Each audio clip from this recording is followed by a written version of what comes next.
Sa manpower, sir, wala lang ang problema. Ang akin kasi, iba yung diskarte ko rin sa pagpapalakad sa mga tauhan. Ang ginagawa ko, sir, pag nag-hire ako ng isang tauhan, pag dito sa Watermax, siyempre wala kang idea eh. Kumbaga, wala silang idea. Tuturuan ko pa. May 1 week probationary ako dito.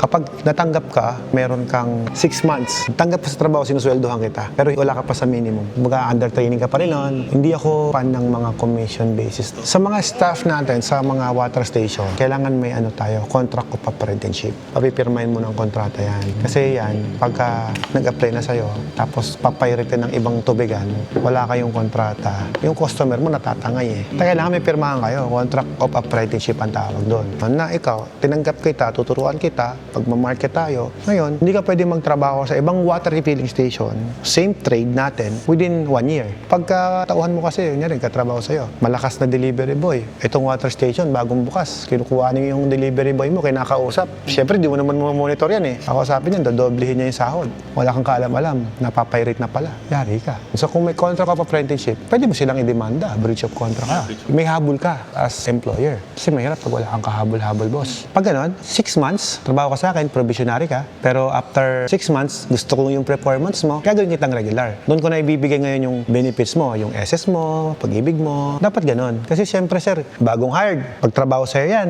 Pagka nakakuha ng sahod nila, alis na yan. Iiwanan ka na. Di, paano ka? Ganun nangyari sa amin. Karamihan ng negosyante, yan ang story natin. Kasi tayo, pares tayo negosyante. Pero ang point nga, ilagay lang natin sa contract. Kapag nagtayo ka ng tubigan, yung mga kalaban mong tubigan dyan, nasisira din ang makina niyan. Pag nasira ang makina, saan nalapit yan? Doon sa may water station na may maayos. Siyempre, ayaw nila masisira din yung kanila. Bibigyan mo naman sila ng special price kasi kanila yung tubig, hatid sundo yan sa water station mo.